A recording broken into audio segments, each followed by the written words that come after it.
After an attrition-plagued round 5 at most ports, which left viewers wondering if they had just watched a stage of the Dakar Rally, Apex Online Racing's Formula Renault 2.0 Season 8 Championship visits Road America. Will order be restored this afternoon? Find out right here, live as it happens, as the Global Sim Racing channel brings you all the action from this Round 6 doubleheader event. From the Badger State, hello and welcome to GSRC's Countdown to Green. Way up to the press box to bring you our Word's Eye view is Soup and Crackers. Yours truly, Bill Soup Zahn, joined by Sean Crackers Ambrose. The hardest working man in sim race broadcasting, Joe Peak, sits in the director's chair, armed with cameras located, aimed, zoomed, and focused by GSRC's camera guru, Dougie Beard. It's round 6 of 12 on the AOR Season 8 calendar. As cyberspace flows into your place over these 15 streamy award-worthy minutes, GSRC will bring you all the storylines, all the stats and facts you'll need to fully appreciate the doubleheader Formula Renault 2.0 Championship event that will immediately follow. Now, the last time the AOR was at Road America was at this very stage of the season last season. On the way to his first championship, Adam Tierney won the day. But all the drivers on the chart are active for Season 8, so the defending champ will have his work cut out for him. If you missed that broadcast, let me reintroduce my booth mate, Sean Ambrose, to introduce Road America. Crackers? Soup, boy, oh boy, welcome to America's National Park of Speed, right here in the heartland of America, established in 1955, located right between Milwaukee and Green Bay, right here in Elkhart, Wisconsin. 640-acre park like grounds offer great viewing opportunities, Soup, from just about anywhere on the track. This is a legendary 4-mile circuit, 14-turn road circuit, which has seen very, very little change over the years. It has challenged the world's best racers now for over 60 years. And Soup, we got a good one for you here today.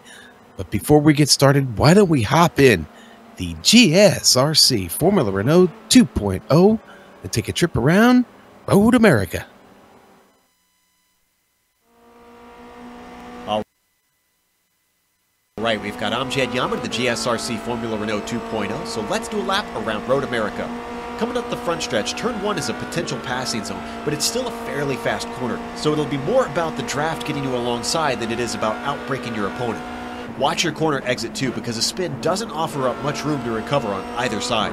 From there, we drop downhill a little bit before we brake for turn 3. This is a very important corner to get right, so back up your entry a little bit to offer yourself a better launch off the turn. It should become clear why you need to focus on the exit. This is one of the longest straights into one of the heaviest braking zones, but the moraine sweep offers some other challenges because of how it weaves back and forth. It can be hard to tell if someone is drifting to defend or just taking a natural line. Down into turn 5, expect a lot of overtakes here, but also expect a number of drivers to outbrake themselves and run wide. This big black curb is all fair game though, so use it up. Then, it's a short burst to 6 where the crest tends to cause the car to get light. If you miss the apex, don't worry, you're not the first and you won't be the last. Switch sides quick because you'll need the whole track to stay flat-footed through turn 7. That leads us into the hurry downs.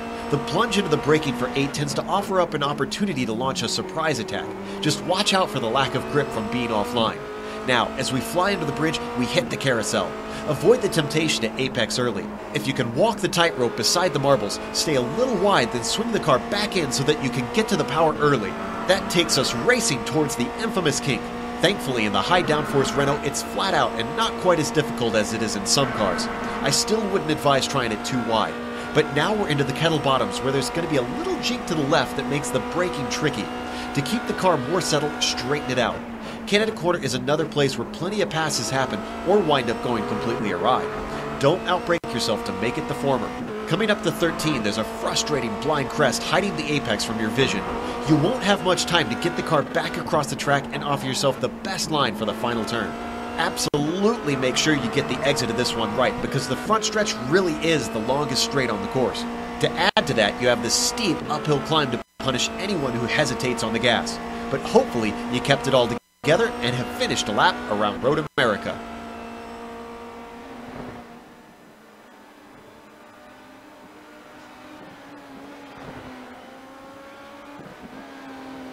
And there you have a lap around America's National Park of Speed, Road America. Now let's review what happened last time out at Mosport. We touched on it in the opening. Round 5 was not about being the fastest. It was about being the smartest. After the top 2 cars of Harrison Finch and Jean-Francois Godin got together in the feature, Mark Usher said, "Thank you very much," taking the win. The privateer followed up his first checkered flag of the season with the 5th to earn best honors of the day. It was feast or famine for Patrick Kessler, a second in the feature, DQ'd in the sprint. After missing the first 3 events, Manuel Hoyer asked, "Remember me?" with the 6th and a 3rd. Hey, a Tier 2 driver won the sprint race, and it was not the class leader, Yunus Vastamaki, but rather Apex Racing UK Scott Newton. Despite a DNF in that sprint, Fast and Lucky's 3rd in the feature put him on the overlay. So with 5 races in the books, let's look at the points. Now expect things to change a lot when we see these standings for the next broadcast, because today's event concludes the first half of the schedule. So for next time, the stat boys will crunch the standings, accounting for the 2 drop events allowed for in the rules. But for today, we look at the raw totals for the last time. It's crowded at the top. Radical Online Racing's Adam Tierney is being hunted by a pair of SimRC drivers. Renee Osterkap and Patrick Kessler are 2nd and 8th, are 2 and 8 points back, respectively. The only drivers of the 3 to have a win this season is Osterkap, doing that twice. Players, Jean-Francois Godin doesn't have a win, but he does have a championship crown from Season 1. Rookie phenom Carl the Man Jansen has a win and sits in 5th. Let's look at the Tier 2 standings now. Yunus Vastamaki for Berlin Sim Sports got outpointed by Apex Racing UK Scott Newton. Nevertheless, Fast and Lucky remains in the lead, with Newton bookending Red Devils Daniel Morris, Force Fizzy's Knut Martinson, and Formula Midi's Sarah Dove. Finally, to the team championships. Everyone holds station on the left side, with Milli Vanilli, Osterkamp, and Kessler 90 points to the good for SimRC. So let's turn our attention eastward, as Force Fizzy, powered by Evan Imre and Knut Martinson, are only 10 points from heading west. Pack up the van for Losenord and Hoyman, because it was moving day, shipping Racecraft 4 spots down into 10th. So now you know who you'll be watching. To tell you what you'll be watching, let's go to Crackers for the series and event details. Soup, let's look at those now. So great to be back with the AOR today. It was a little close. We almost didn't have this race, unfortunately, and I'm glad we do. Bringing you Season 8 here, Round 6 of 12. 2 drops this season allowed, and that is a combination of the sprint and feature race per event. 2 of those you're allowed this season. Now the setup, very important here. This is not a fixed setup league. This is very open. A lot of strategy going into this track, especially with downforce and how much of it you've got dialed into the car, or how little of it you've got dialed into this car. Now the weather today, Soup, it's a beautiful day outside. It's 77 degrees. Little cloudy, but it's 103 degrees on track. Well, what does that mean? Well, that means that final turn, turn 12, going to be a little tricky. Maybe even Canada corner going to be even a little trickier. Turn 14, the final turn, actually. But Soup, beautiful day for racing. Like I said, we're going to have a fast one here today. And what about, did we go over the race details? Well, let's look at the feature race details. Yeah, let's pull those up real quick. We talked about the weather. The feature race details, 40 minutes in this feature race. We'll go 25 in the sprint. We'll talk about that when we get there. The grid being set now in this qualifying effort. Nobody's actually got a time in yet. They're making their way around now, starting their qualifying laps here. Pit stop, you will need 1 in this race to get it finished. We don't have enough fuel to make it to the end. Incident cap 15 incidents, combination of contact, off tracks, any of that, Soup, will get you in trouble. If you get to 15 and you go 1 over, you're done. You go into the Twilight Zone. Fast repairs not allowed here in the feature race. You will get 1 in the sprint. We'll talk about that, but not here. You got to run what you brung and run it to the end. So Keep the car clean and in the gray, boys, and the points. The standard point system is in play here for the feature race. Pit stop's always important, Sean. What's the pit road like here at Road America? Well, Soup, the pit road here, not too hard to get into. Actually, you're coming up the long straight out of turn 14. It's just off to the right, just as you're getting up to speed. It is a long pit road. Oh, man.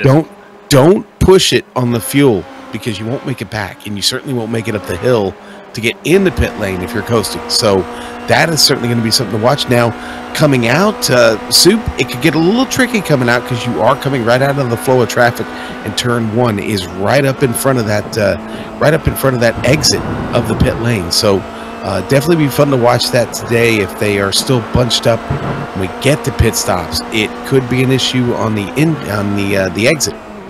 I've called countless races from this track, and I still don't have a good sense for the car coming out of that final corner where it is related to the pit road. The pit road is so long, and that front straight is so long, it really is tough to tell sometimes who's going to get out first, the car on pit lane or the car going full song down the straight. What about the curving here, Sean? Do these little fragile French race cars have to worry about those? In most spots, the curbing not too upsetting. What you need to watch out for is getting over the curbing, like straddling it. That's not a good situation for this car, because we've got them low to the ground here. Like I said, downforce or how little of it you have in the car, a big issue here. So you don't really want to do anything to upset the car off center. Now, if you get over the curb and any bit of this dirt or grass, you're going to be in a lot of trouble. We'll go back to turn 14. That's where you see a lot of the trouble. You have a tendency, the car wants to run all the way out to the left, get over that curb and into that turf. That's not a good place to be. So got to keep that corner tight if you can to find that speed up the straightaway and to the start finish line. Now, one of the scariest corners on iRacing, and perhaps one of the scariest corners in real world racing, is the kink. But it's always different depending on what vehicle you're racing. For me, in my little MX-5, it's kind of tough. I have to do a little bit of lifting there. But sometimes in the high downforce cars, you can take it flat out. What's the deal with these Renaults? Well, Soup, honestly, if you're by yourself or you've got some pretty good distance around you, it's flat out. Now, we were talking before the race with some of the drivers, and if you find yourself up under the wing or in the gearbox of that driver in front of you, you're probably going to have to manage the throttle through the kink there just a little bit, maybe burp it, because you're not going to have much downforce on that car. And really, the left rear, the whole rear end of this machine really wants to step out as you're making your way through that kink there. That'll be interesting. We'll make the run down to Canada Corner interesting. A passing zone down into 12? Definitely. I mean, you can try it there. You've got an opportunity to slip in there. The problem is Canada Corner really one of the trickier. You're going in full bore there, and it's a hard braking zone. You can definitely take advantage of your opponent there if they get in there too hot. So you'll see some passing down there for sure. Look for passing down that Moraine sweep though, out of turn 3. Up the hill and then back down the hill to turn 5. You may not see too much passing in 5, but the setup to 5 down that hill, you'll see some overtaking there for sure. And that course probably down into 1 then, right? Yeah, absolutely. That's a high speed turn there. You're going to probably be in 4th or 5th gear hitting that. It's kind of a wing and a prayer too, where you hit the brakes there. You're pretty much almost to the last cone out to the left there before you really get out of the throttle and onto the binders a little bit. So with that going on, Sean touched on it a little bit. We have a late start today, considered a rain delay. There was some iRacing updates, a hot fix being put in, and they got that straightened out. So we're a little bit behind schedules, but all the drivers waited patiently. Qualifying going on right now. We're looking at Mark Usher. He's currently at the top of the charts, put in a 2-minute, 3-second, .417 time. That's about a tenth of a second faster than Christian DeCatch in second. Yeah, and that's no great surprise to me. Mark was top of the board yesterday in practice, and here he is again top of the board. It was a 203 yesterday that had him there. It's a 203 that's got him there again today.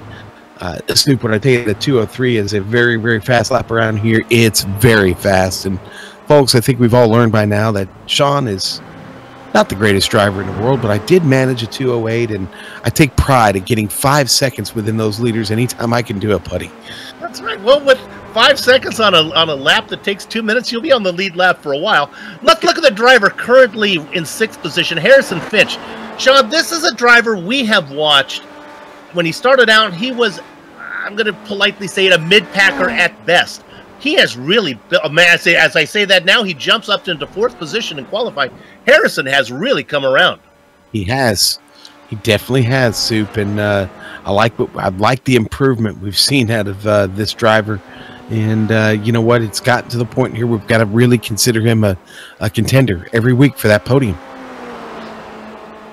Looking at that, there's Manuel Hoyer making an appearance. He's missed the first 3 races. We talked about it. Manuel right now, see where he's sitting in qualifying. If I can scroll down here alphabetically. Where are you, Manuel? 10th. Oh, there we go. Look on screen there, Sue. Manuel had a good day. You saw him on the best of day chart there where he was sitting comfortably. Here's Charlie Summers. Sean, Charlie Summers is fast if he can just get the car to the end, and not necessarily because of crashing. He's had some horrible internet connections problems this season. Yeah, he has, and let's hope he can keep it together today. That's been the Achilles heel for Charlie, has been that connection. If he could just make it to the end, like you said there, one of these, he might have a run in store for him. I mean, he's got a great qualifying effort in, and he's done with that now, but that is good enough for 8th. With a standing start, let's go ahead to the grid right now, see if we can get our GSRC commentator bonus for getting through the entire field. On the front row, I'll take the front row, Sean. Mark Usher and Adam Tierney. Row 2, Christian to catch Francois Godin. Patrick Kessler and Harrison Finch in row 3. Row 4, Rene Osterkamp and Charlie Summers. 9th and 10th go to Carl the Man Jansen and Manuel Hoyer. Row 6, Richard Arnaud and Luke Barton.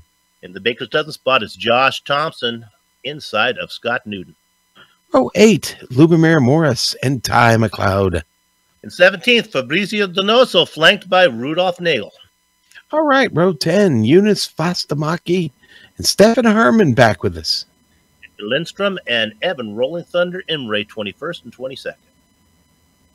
All right, and row 12 going to be Hugo Cunye and Alban Ludros. Quarter Century Markets, Knut Martinson, Stefan Larcom outside of him. Oh, and I lost my way. There we go. Row 14, Bruno Dometer, Tom Van Hoyman. 29th is Sarah Dove, Connor Ryan in 30th. And row 16, Jordan Pierce, Alexander Waldo. Silvio Hurt, Alex Hudson.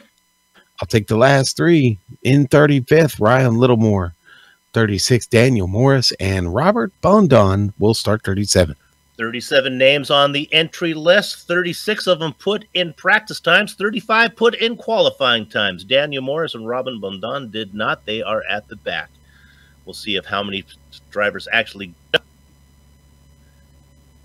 Looks like those last 2 drivers are not out there. Ryan Littlemore is. You can see him start to line up. We're waiting for the car in 3rd position. That would be Christian to catch to take his spot. Christian wants to make sure Sean and I get our GSRC commentators bonus. We got it done. Christian, come on out there, take your spot. Let's get this show on the road. Mark Usher sitting on pole. Look at that beautiful Dougie Beard camera shot as those cars are in a line. The engines start to harmonize. Yeah, they're at the chicken steak cover behind the cows because the horses are out of the barn, and it is Mark Usher that leads the stampede. A long way down into that first right-hand sweeper, being challenged on the outside. Here comes Adam Tierney, the defending champion. Oh, trouble up in front of the field. Who was it? Looks like Camp was involved in it. You got it, Sean. Hoyer was the only one that got through it. He was right in the middle of it, but several drivers off the track there, Sid. Hoyman, Valdo involved in it. Lourdes involved in it. Hudson got a piece of it. I think Littlemore got involved. Too many cars to count. We will come back and we'll watch that one later. Right now, let's go back up front where it is. While that was going on, Tierney, he was fighting. Tierney has taken the lead. After we watch the replay, we'll go ahead and show you the entire first lap. You can see Tierney get the pass for the lead. It's Usher in second. To catch, Janssen and Godin, your top 5. Wow, that was a real mess to start this race, but the top 5 got away. Past the lead already, Soup. Oh, and there the pass is made as Usher gets it done. It looks like a little mistake there from Tierney. Tierney now under attack from to catch. So much action, and they're only halfway through the first lap. Yeah, and I think that start got everybody a little skittish, and they've gone line astern all the way back to 20th place here, Soup. Godin has about a second lead over Oosterkamp for 5th. Meanwhile, the leaders come down heading into Canada for the very first time, and it is Usher getting there first. Tierney tucks in to catch. They seem to be the best of the group as those 3 cars try to distance themselves from Janssen.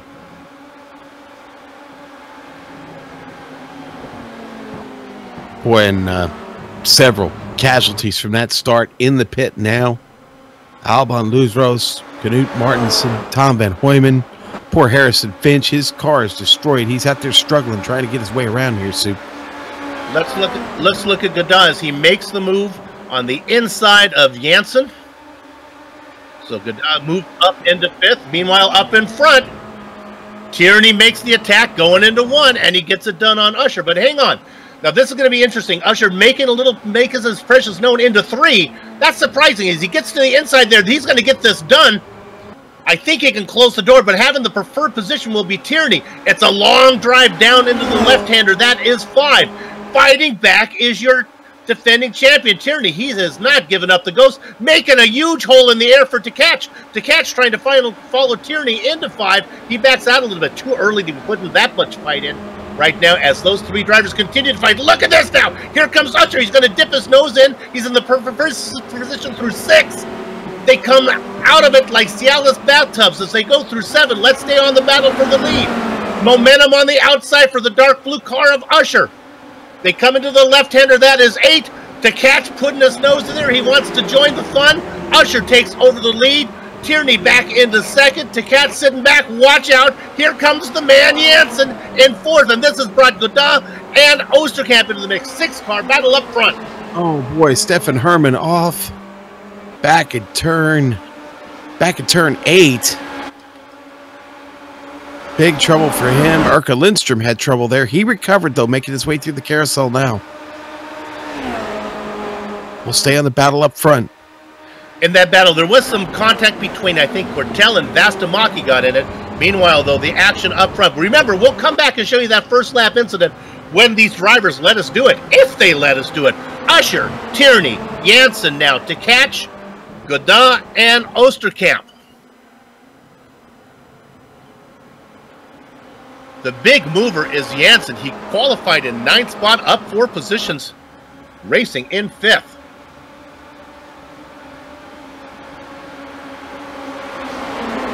There is a gap you can see right there. Now we're looking at this. Here it is again. A pass for the lead. Ducking to the inside. That is Tierney. They continue side by side. We'll stay on it. They go through 2, which is really not much of a corner. Here comes the guy that's been trying to find a way in there. It's Janssen. He continues to work. Remember, I have said his racecraft is similar to an unmanned fire hose. I apologize for that, but look at this. He's worked his way up into 2nd. Will he take a shot at the lead right now? He's almost bump drafting Tierney. Let's go, my friend. Usher drops back into 3rd. Tkach, popcorn in one hand, a soda. And Usher gets loose right in front of Tkach. I think they make contact. That opens it up for Oosterkamp. He takes advantage. He gets inside of Tkach. I'm not sure if Tkach got into the back of Usher. I'll take a quick look. We don't need to go on the replay. I think he missed him. I think he swiped at him. This gets any crazier. We're going to need hazard pay on this one, Soup. Great battle going on for 9th place right now. Luke Barton chasing Ty McLeod. McLeod started it by getting around Barton. McLeod up 7 spots here early. We can go there now because things have settled down up front. Yeah, now Barton being hounded by Charlie Summers. Here's Charlie trying to get a few back here. He's down 3 here. Bad news for Charlie. He's in 11th. Good news is he's not blinking. It looks like he's got that internet connection in good shape. We're getting reports that Manuel Hoyer has had a spin. He was racing far back in 19th position, and it was a solo spin.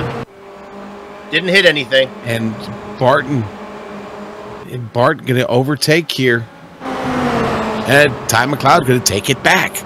There comes Charlie Summers coming through. Charlie has places to go. It's been a cold summer so far this season for Charlie. Looking to heat it up a little bit right now. Meanwhile, up in front is still Tierney being challenged by Janssen. Janssen is the hard charger. Maybe we better go to the front right now because Janssen has a run. As they go down into one, is he going to force the issue?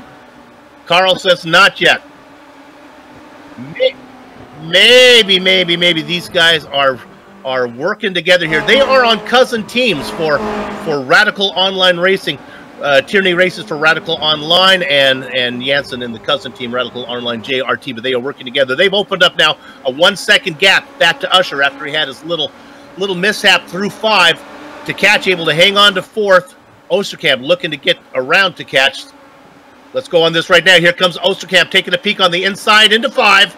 He'll have the preferred position to catch in the red car. Osterkamp in the Swiss cheese yellow flavored car. He gets that pass made. He gets a little bit loose. Move Osterkamp up to 4th to catch back into 5th. Let's drop back to 7th position. This is Thompson on the inside of Godin. Godin continues to go the wrong direction. Yeah, Thompson just gets that one from him. Soup, I'm watching a guy right now who's having a pretty big drive for Brizio Donoso, a rookie from France, up 6 spots into 11th. He is threatening Charlie Summers right now. Charlie now catching up to Scott Newton here. Scott Newton with a bad exit off the turn. Scott Newton making a run in the Tier 2 Championship. He is our top Tier 2 driver right now, but he is challenged by Summers. Here comes Charlie. Charlie must have had a bad qualifying. He qualified. Where did he qualify? Well, he's down in 10th position. That's not really where he needs to be. Wonder if Charlie might have been caught up a little bit as we look on. We're going ahead from Donoso. And they're in that's Summers on the inside. Makes the pass. Newton drops back now into 10th. Donoso in 11th. And if you can see in Donoso's rearview mirror, they're right behind him. Here comes Luke Barton, Sean. Yeah, and Luke, he picked up, and a bad exit by Donoso. Opens it up for Barton.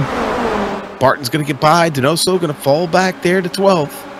Yeah, look at that run by Barton. Now he's getting along Newton. Yeah, he's going to get, he got the 1, and now he gets Newton. Newton falls back another spot down into 11th. Still our top 2 driver, though. Our top Tier 2 driver. But when we give a little love to the guy in 2nd in Tier 2 driver, racing all by himself, Hugo Cugnier. Racing in 14th overall. He's about a second behind Lubomir Morris. Yeah, and he's not being threatened by Bruno Dominer right now. Bruno, I don't know if he had trouble early, but I think he avoided most of it. Actually, Bruno had a bad qualifying effort. Finds himself up 12 spots right now. So he started 27th, and it looks like he might have been the lucky one getting through some of that early trouble there. That is really heating up. This is a great battle. We're looking at Newton.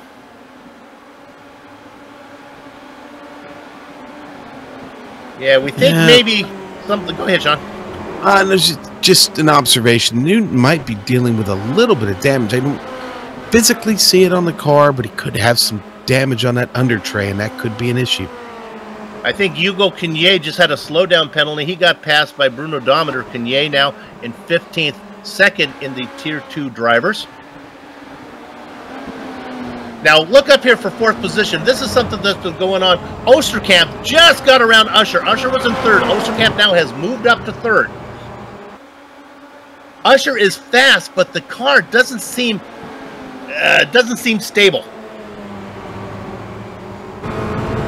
So remember, that's your pole sitter has now fallen back.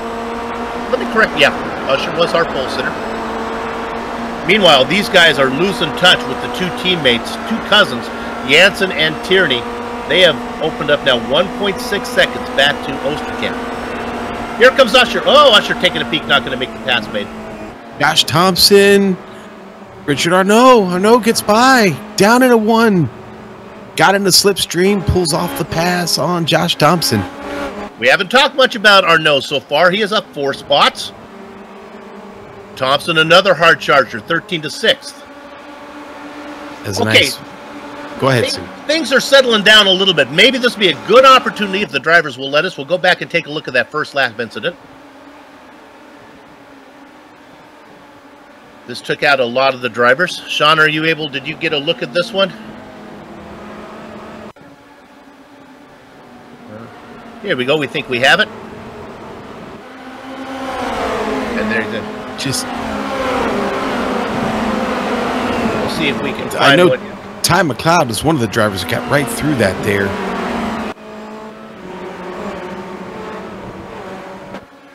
We're looking at here. We can see to find it. I think it all starts with Finch gets together. It's Finch and Kessler get together to start the mess. They spin off into the middle of the track. Then they come back and collect a ton of cars. We'll try to watch it. So you'll see Finch and Kessler first.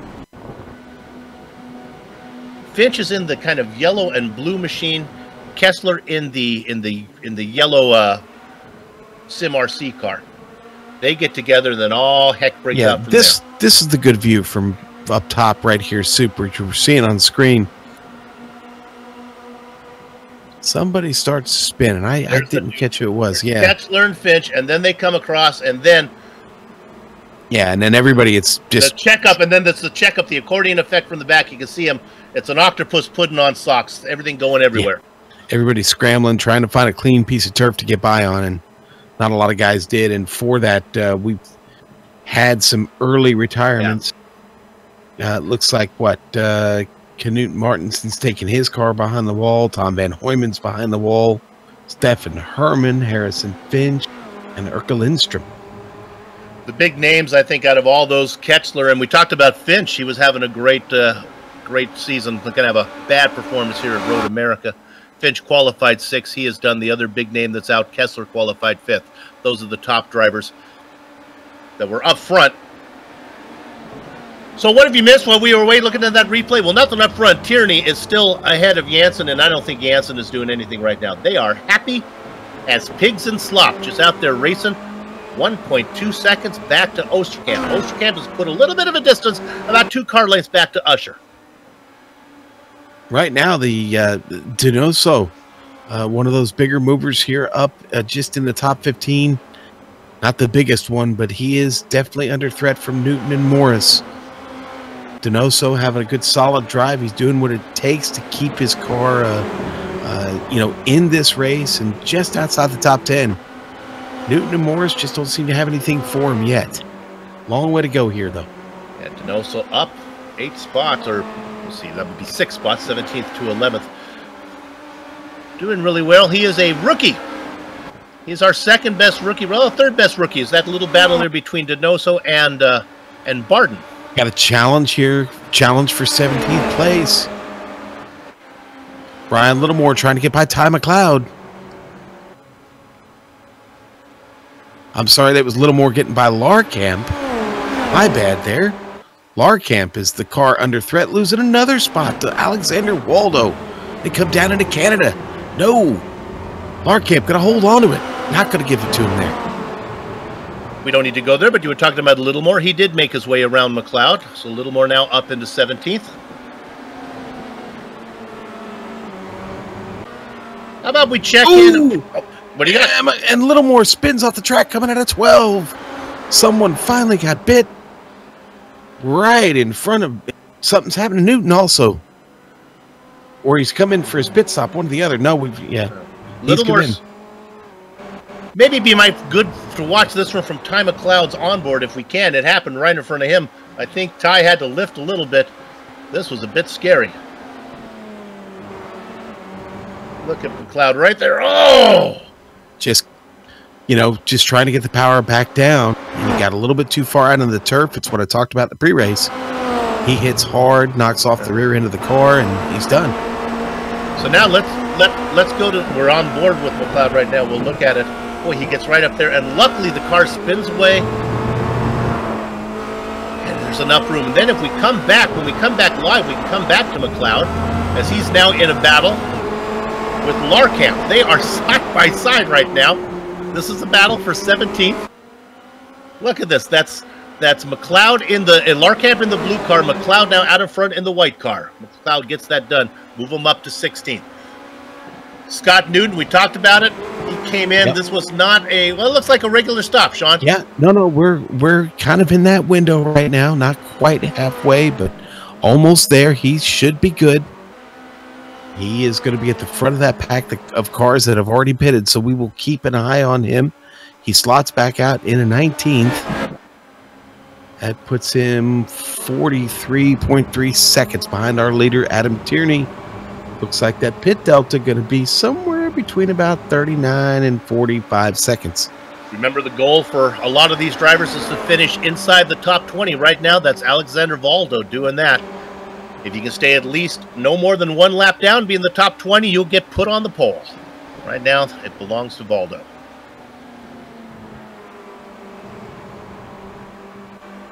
Now, if you look at third position, and this is Oosterkamp. Remember, Oosterkamp got around Usher.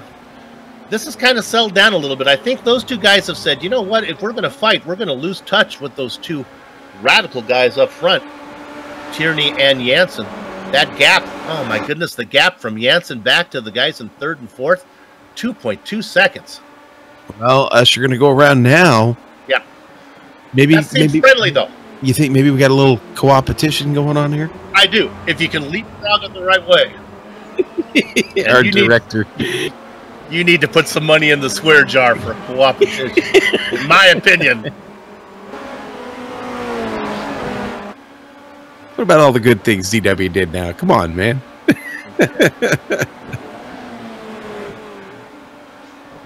Let's look at 7th. This is Kada in 7th. He qualified in 4th. He is going the wrong direction. Not the same for Ricard Arnault. The two Frenchmen, well, they're not really Frenchmen. They are two French speakers. Kada from Montreal, French-Canadian. Richard Arnault, obviously, from France. They race 7th and 8th right now. Sean, right behind them, you see him at the back of your screen. It's Luke Barton. What a good run from him. Just our second best rookie behind Janssen. Luke Barton comes forward every week. He is getting better. Yeah. I see it in the practice sessions. He spends a lot of time in there. It's a 4-hour practice session they put up on Thursday evenings. And I'll tell you what, like I said, every week you see the improvement out of him. He moves up that board every week a little bit more. There's single file there. We got a good battle in 15th. This is Ty McLeod. This won't go away. Stephen Larkham, Stephen Larkham, really the only American driver in the field. I believe the only two North American drivers, if you take into account Godot from Canada. Right now in that battle with McLeod. McLeod's starting to open it up a little bit. These guys well within the Dos Equis position where you want to be to get a good regrid. Well, what you want to do, viewers, is watch back here. Why do we care about the guys in 13th and 14th? Well, when they invert, Sean, these are the guys we're going to see fighting for the win in the sprint race. Yeah, absolutely. Yeah. So we're looking for a fast guy back here to keep an eye on. Go ahead. I'm going to say Larkamp, a name that GSRC viewers are going to become familiar with. He is going to be running in the Lionheart IndyCar Series this season as well on Wednesday nights. Outstanding.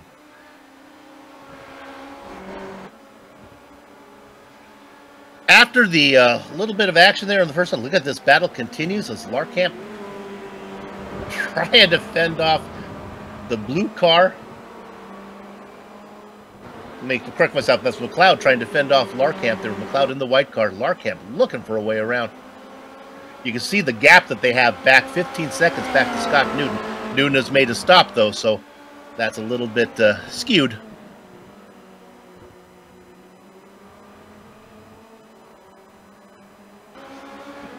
Now, Dometer has made his stop. He is our highest stopper so far, although maybe Newton. Let me double check here. I think Newton might be ahead. Yep, Newton is ahead. Newton, Dometer, Vastamaki, Summers, Waldo, they have all made their stops. Summers stopped 12.5 seconds in the box. He had some problems. Oh, looks like there was a pass up here. Did Usher? Usher got around Oosterkamp there. What has... Oh, Osterkamp is falling. Yeah. Yeah, something had just happened to Osterkamp. It must have just happened. Oh, he had an off.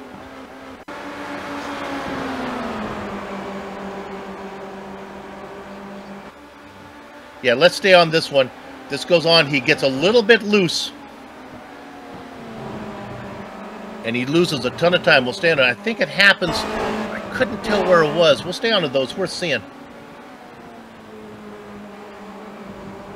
There it is. Nope, that's not it. It'll be coming up here in a minute. We'll get it. This now. That's Osterkamp in the yellow car, Usher in the blue car. Yeah, Soup. He did have an off, and it looks like it was down in turn 3, actually, where he had the trouble. We might be on the wrong lap here because we are. Yeah, it was happening right when we mentioned it, so that's fine. Well, we're not going to get it. It's got him slowed down enough right now that Godin and Arnault have closed in on him. Yeah, they are threatening. Here they come. Godard and Arnault saying, Jacques Le Bleu, we have a chance to catch Osterkamp. Okay, now we've had a development. We had a development. Josh Thompson came in the pit, Soup. He got out in front of Scott Newton. He's the leader of all the cars who pitted in 14th position now. Top 13 yet to come in. Larkamp and McLeod, that battle remains. They have to make their stops. Boy, it's not even close either. Thompson gets out. He cycles into 14th. It drops Newton 8.5 seconds behind him. Yeah, I think Thompson is going to be well up the list once these guys get around. He's probably got a chance. We'll get Morris. He'll get Dometer, Barden. Not sure if he'll be able to get ahead of Godin and Arnault. That's something we'll watch when those two guys decide to come in. Tell you what, it's going to be really, really close. I mean, looking at these pit deltas, he is really close to being in that window. 17 minutes of racing to go. It is Tierney and Jansen having a nice Friday evening drive. Well, for them, it's Friday evening. For us here in the Sim universe, it's a nice afternoon in Wisconsin. Usher to catch, racing 3rd and 4th. Let's check in. Now, is Osterkamp, did he make a stop? He did. Osterkamp came in. Now, this will be interesting. We can look at Osterkamp and we can see Thompson going by. Oh, Thompson's already got him. Yep. And there you go. Osterkamp is going to cycle out. It's going to be close. Osterkamp right on his tail. Oh, Sean, nice exit. You're doing a little crystal ball commentating there. You knew that Thompson was going to get him. Thompson in 12th, Osterkamp a car length behind in 13th. Let's just say I didn't create enough drama there. I thought it would be close. I didn't think it would be that close. It's what we talked about. It's that it's so hard to call it here at Road America with that long straightaway and that incredibly long pits. It's really hard to make a call on who's going to get out first. So Thompson in 12th and 13th, but of course this is going to move up a lot when the cars in front of him have to pit. Go ahead. I'm just going to say I'm glad this car has a pit limiter on it because that is a long time to be patient on the throttle getting down that pit road.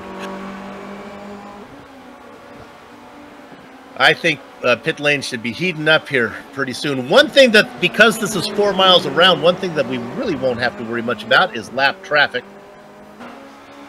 Even Sean, who was 5 seconds slower than the fastest car, probably would have a good chance to finish on the lead lap. I would have screwed it up by now. On board with Osterkamp here.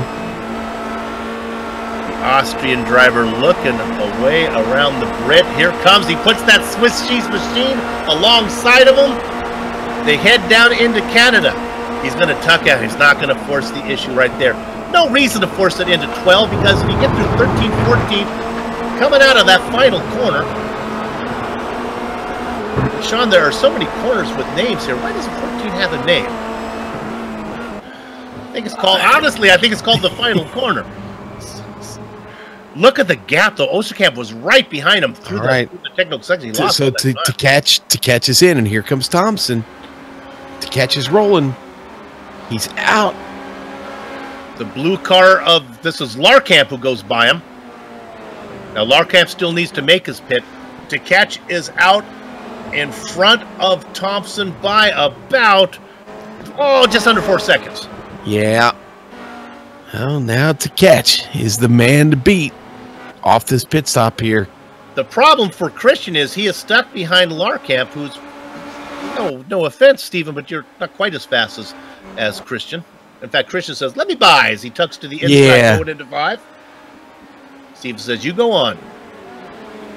I'll get behind you, see if I can learn a little bit. All this going on behind Tierney and Jansen. They race in order. They have not been more than 2 car lengths apart. Sean, if fuel consumption means anything, you got to figure Jansen will have an advantage on Tierney. He's been behind him for the last 30 minutes. Pretty much, yeah. No, I don't think he's going to be at risk for fuel. He's probably picked up, he might have picked up a whole lap at this point. Well, whenever he's not burning, that's less he has to take when he comes in. Yeah, they go in together. They must be watching the broadcast. Don't be surprised if Jansen doesn't beat Tierney out. And Mark Usher in, right with him. Usher as well. Now, it looks like Godin, is he going to... Nope, Godin's coming in. Hello, the call has been made. Arnaud comes in. Barden. Donoso, Morris. To catch coming to 14 now. He has completed the turn. All right, we'll look and see Tierney. Tierney is in. Boy, Tierney just got to his box. That was Usher getting to his box. Sorry. Tierney is out first in front of Jansen. Christian to catch, working his way to the front. He gets Usher is or to catch is going. Look at this. To catch is going to cycle out in 4th. Thompson and Osterkamp get by. Arnaud comes out ahead of Godin.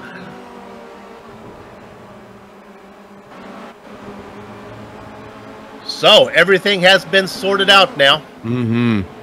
It is still Tierney and Jansen, the same order that they went in. Usher and to catch. In fact, let's go to this battle for 3rd. Usher pulls over. Usher waves him by.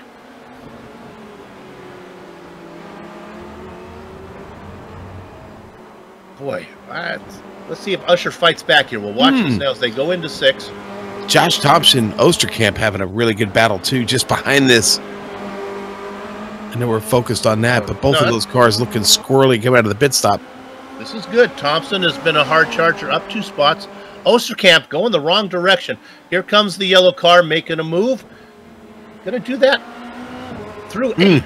But he goes wide there. Now, this is going to be interesting. Watch as they go through, they work through the carousel.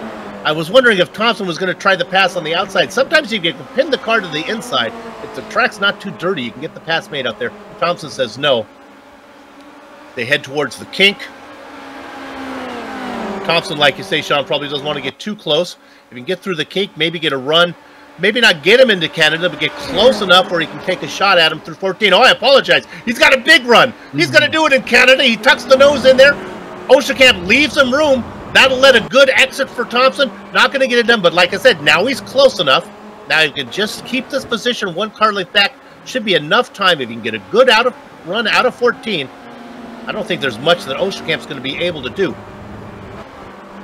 Oh, see you later as Osterkamp goes a little bit wide. Honestly, Thompson might have made this pass too fast. He's got to be careful that Osterkamp doesn't come back and give him 1 shot going down into 1. Now, Thompson up into 5th, Osterkamp now in 6th.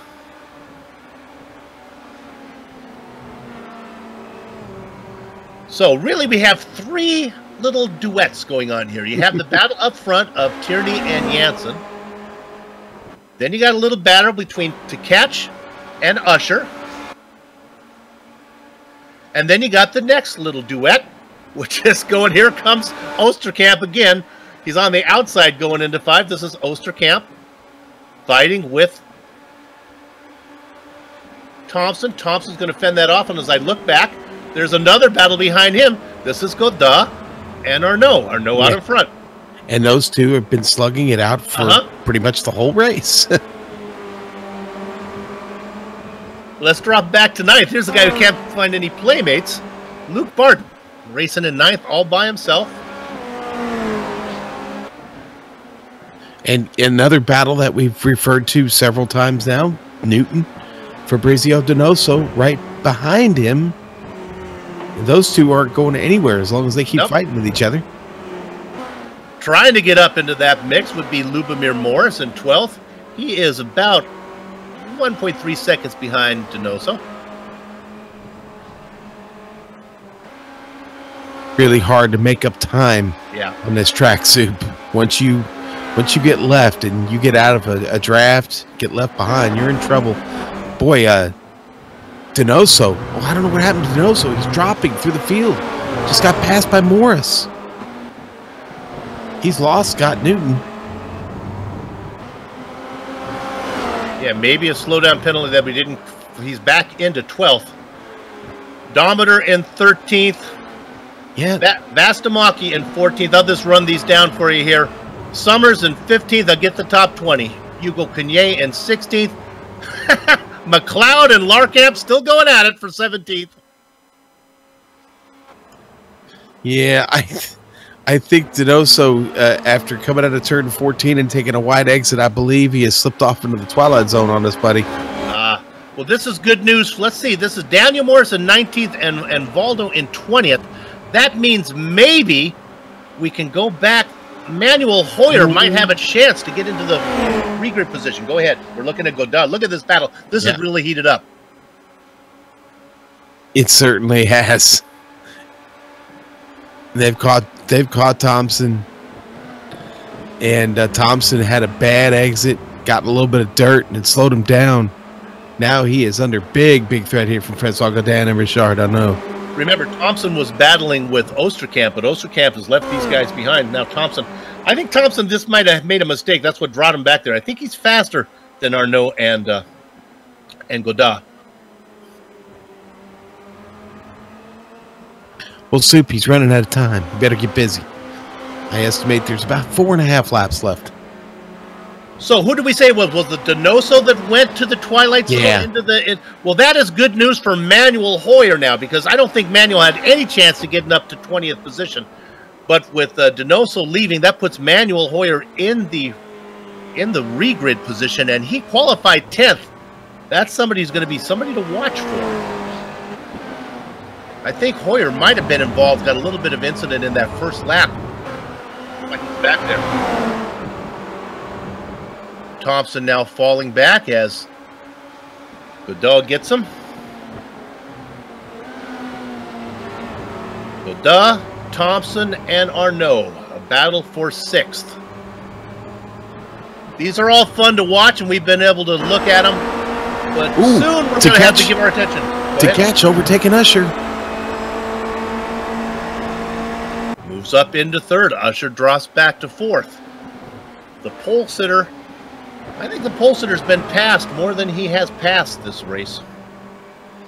To catch in 3rd, 3.5 seconds behind the Radical Online cousins of Tierney and Jansen. While that was all going on, Josh Thompson was able to get around Godin. By the way, Usher dives down into 5. Usher gets the spot back on to catch. So much action we can't cover it all. We'll look at this one, though, because I think something's going to happen with this trio. The blue car on the inside, that is Godin. He gets the pass. Oh! Contact! They hit. Thompson gets the worst of it. Arnaud moves up into 7th. Yeah, Thompson's just going to get out of it altogether. He didn't want any part of that. Well, it was Godin that got onto the inside, and then Thompson tried to turn down and didn't realize that Arnaud was there. Arnaud comes in and says, "Hey, I'm here." Yeah, it's kind of a double tap. At the apex and then a corner exit. Tap, tap. Yep. They're all going straight, and I think the cars are okay. We'll give you this interval 1.2 seconds back to Luke Barden. We'll see if Barden can run him down. I think he's got a chance maybe to run down. Oh, I think he does. Barden is closing big time on Thompson. Thompson's car not feeling well. This is all fun to watch, but eventually we're going to have to turn our eyes up front, because something tells me, Sean, while it has been polite so far between Tierney and Jansen, with just over 4 minutes of racing to go, I think things are going to heat up here pretty soon. Yeah, I'm with you, Soup. Something's got to give. It's all fun and games, and everybody's smiling and having, you know, making nice with teammates. But somebody's got to win this thing. I'll just report verbally on our Tier 2 leaders. It's Scott Newton right now. Bruno Dometer, our second Tier 2 driver. Vastamaki, your Tier 2 leader, in 9th and 13th position. Not a grace for him today. Battling turn 1. Thompson side by side. Ooh. Side by side with Luke Barton. This rookie just pushing. And Thompson going to complete the pass there. 3.5 minutes of racing to go. The leaders work their way through 6, heading towards the carousel. Janssen back there just waiting. Okay, Sean, you've been out on track. Let's put you in the helmet of Carl Janssen. Where do you make the move? Is there enough time out of the final corner to get it done? It's a long straight. Well, yeah, there's certainly time to get it done out of the last corner. You've just got to be close enough on exit in that toe to, you know, to come around and you know, pull out the slingshot on him. That's what the word I was going for there. But you got to be really close again out of the exit. Let's go ahead and stay on our leaders for just a minute. We'll get a feel for how much time there is out of 14 before they make the pass. That finish line is about smack center in the straightaway. There's a long time. So let's go ahead. They work their way through 13. Now the final corner. 2 minutes to go. We might be looking at getting the white flag here. We'll see if they cross it. Maybe they'll have this and one more. I think we're going to get 2 laps to go. Yeah, we're going to get 2 laps to go this time by here. All right. Ignore the timing square. Now, here they are. I can pick up my leaders here. And there they go across the start-finish line right there. He is waiting. I think Sean, I think you're right. I think there's plenty of time to get that done out of 14. If I'm Carl, I'm happy where I am until I see the white flag lap and I go through all the track. I make my move between 14 and the finish line. We'll see. I would say right now, with the way these two are locked up, I'd say that is his only move. Unless, of course, Adam makes a mistake. I don't see that happening, but I think that's his only move, Sue. We'll stay on that one. He's right behind him. Our attention, we haven't been following our leaders too much, so we'll watch it right now. Boy, it's about a quarter of a car length between those two. They are really close. We ride on board with Carl the Man Janssen. Boy, he's got to be careful not to center punch his teammate.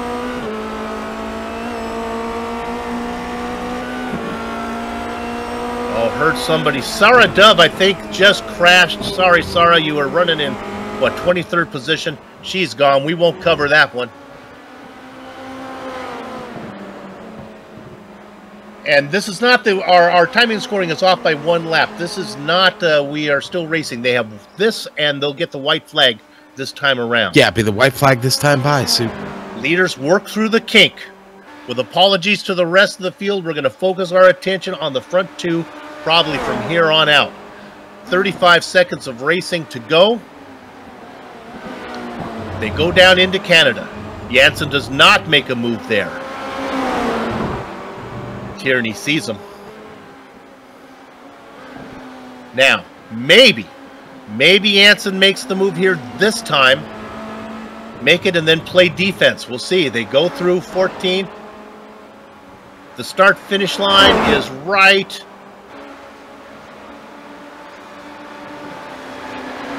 Where is it? Did I miss it? Right there it is. There it is. So long, plenty of time. Oh, final lap here. White flag. He doesn't. He had a chance. If Janssen wanted, he could have done it into 1.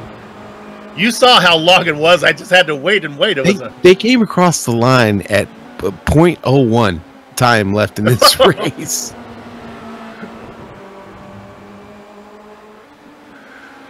Well, smoke him if you got him, buddy, because this is the final lap. There'll be no more laps granted. If you're fighting for a position, you better step up and take it now. Passing opportunity into 5. Janssen clearly had an opportunity, chose not to take it.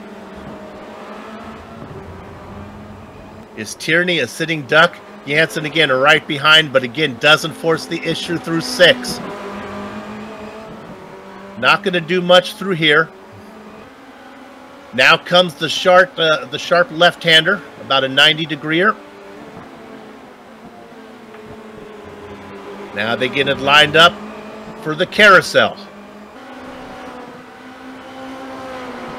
Tierney has already done this 19 times perfectly. He does it again. Opens up a little bit of a gap, but this is probably okay. Like Sean talked in the pre-race show, Janssen doesn't want to be too close to him as they work through the kink. Silvio Hurt pulling over and off, out of the way. Good move, Silvio. Gonna let Usher. Overs. Should be. He's got Usher. The run. He's going to look at him on the inside of Canada. He's there. Does he make the move too soon? Now what he wants to do, he gets it done. He wants to see if he can pull away. Good luck. Carl, the man Janssen, gets the pass made through 12. Tierney has one more shot at him. He's got to be close enough through the final corner. He's about 3 car lengths back.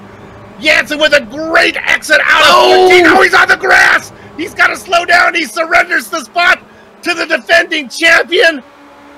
Round number 6 of the AOR Formula Renault 2.0 Championship from Road America goes to Adam Tierney. And Carl Janssen gets second. And turn 14 brings its ugly head up out of the ground. Usher and to catch. Osterkamp looks like he's coming home in 5th. Let's go back to Godin. He's going to get the best of Arnaud.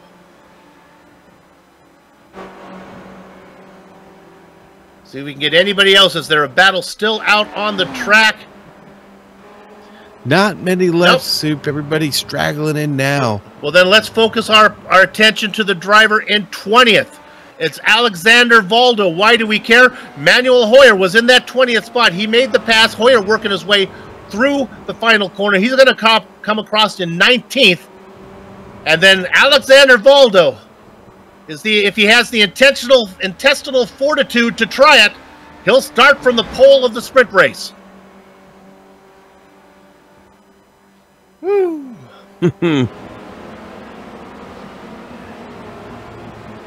And the racing is done now here. Wow. But our broadcast is far from over because the best part of any doubleheader is the break between the races and that perfect blend of the post-race high and the pre-race jitters. GSRC, we're going to take a short break. We'll come back to run down the entire order of the feature race that you just saw, talk to some of the drivers, and then come back to the 25-minute sprint to follow. Back in a few.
Welcome back to the Global Sim Racing Channel's coverage of Apex Online Racing's Formula Renault 2.0 Season 8 Championship. It's round 6 from Road America. The feature race is in the books, and let's run down your finishing order. It was an exciting one. Well, Tierney was out in front the entire time. Carl Janssen followed him. He made the pass on the final lap, but when Janssen made a mistake coming out of 14, it opened the door for the defending champion. Adam Tierney gets the win. His cousin teammate for Radicals Online comes home in second. Mark Usher started on the pole, fell back a little bit. It's going to finish out on the podium. Christian Tkach and Renee Osterkamp go 4th and 5th. The back half of your top 10 goes to Francois Godin, Richard Arnaud, Luke Barden, our second best rookie behind Carl Janssen, but a great run from Barden. Scott Newton in 9th. He is our best Tier 2 driver. Rounding out your top 10, Lubomir Morris. Sean? All right, Soup. And down in 11th, it's going to be Josh Thompson. Now, behind him, Bruno Dometer finishes 12th. Soup, he started 27th today. Great run by Dometer. Eunice Vastamaki there in 13th. Charlie Summers, well, he hung on. He finished it. He'll finish it in 14th. Down 6 spots. Hugo Cugnet, 15th. Stephen Larcab in 16th. Up 10. He started 26th today. Ty McLeod, 17th. 18th. Going to go to Daniel Morris. Another big mover, up 15 spots in this race. I'm sorry, 18. Manuel Hoyer, 19th. And that magical 20th spot belongs to Alexander Waldo. He'll be your pole sitter coming up in just a few minutes. Now, in the back of my mind, I remember that Alexander maybe had to serve a penalty, so I went to the AOR website, but no pun intended, but it really is a game of where's Valdo when I'm down there trying to find it. I could not find the steward's ruling on that, so don't be surprised if Alexander Valdo doesn't start on the pole. In 21st position in the Baker's Dozen spot, it is Rudolph Nagel. Evan Rolling Thunder Imre, didn't hear much from him. Double duck position. Connor Ryan behind him. Sarah Dove had trouble. She's in the double dozen position. Patrick Kessler, Silvio Hurt, Alec Hudson in 25th, 26th, and 27th. Albin Lourdes in 28th. 29th and 30th go to Fabricio Donoso and Jordan Pierce. So now just go. Oh, no, there's a bunch. Sean, I'll let you take the last guys.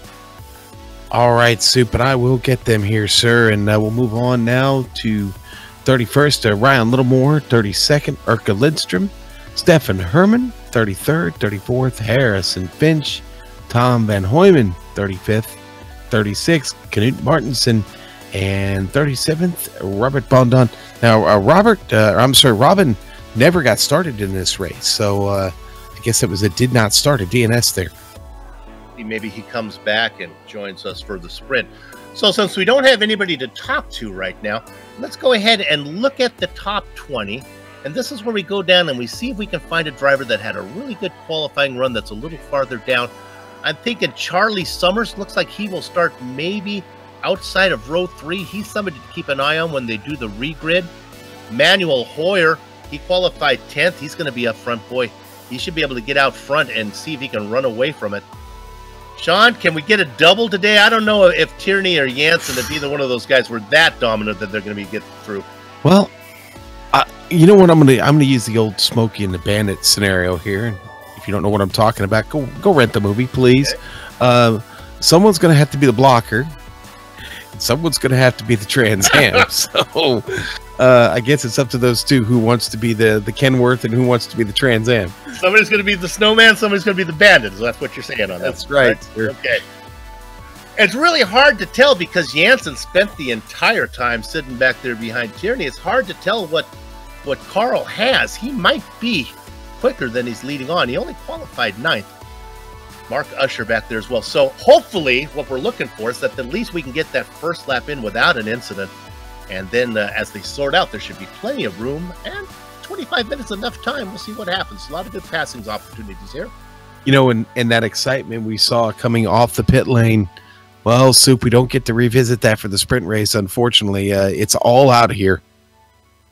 It was interesting on that final one out of 14. You could tell when Carl went wide, put that left sides off into the dirt, you could tell he wasn't going to lift, and I think the car got a little squirrely, and that's probably what opened it up for Tierney. I bet you Janssen's probably kicking himself. He let that one get away.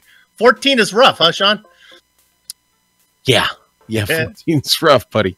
It, Especially when he knew he needed a good exit because Tierney was coming. Yeah, 14 presents a problem, I think, for just about any type of car. And, we saw it a few times today. It was an issue, and I'm sure it'll be one here again in the sprint race. All right, it looks like nobody's going to come in to talk to us because they're scared of Sean's hard-hitting questions. So at this moment, what we'll do here on GSRC, we'll take another break so we can get all of our ducks in a row, get everything lined up, all the software talking to each other, get all the mics set. We'll come back and give you the 25-minute sprint that's set to go off here in just a few minutes. Don't go far. Back in a few.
Welcome back to the Global Sim Racing Channel's coverage of Apex Online Racing's Formula Renault 2.0 Season 8 Championship.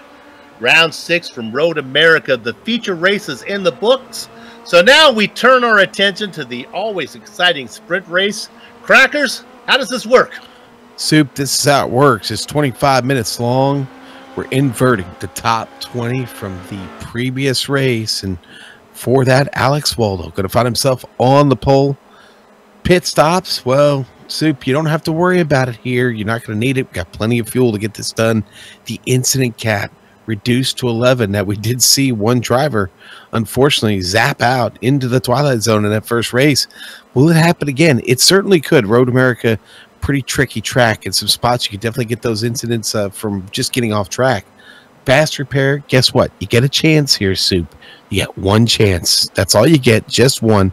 We will give you a fast repair if you need it. Now, the points are a bit reduced here from that point system. That point system, well, Soup, do we want to bring that up and show it real quick? Sure, let's go ahead. Our director has it. We can talk about it. You can see the difference there between the two, the feature race and the sprint race. Go ahead, Sean. Okay, so you see your feature points there highlighted in yellow, your sprint points highlighted in pink or purple or lavender, whichever, mauve maybe. But Soup, you see it's cut down almost half. The points are scored here in the sprint event. But listen, the best way to max out your opportunity in these races, well, win both of them, Soup. And we're debating whether or not that's going to happen.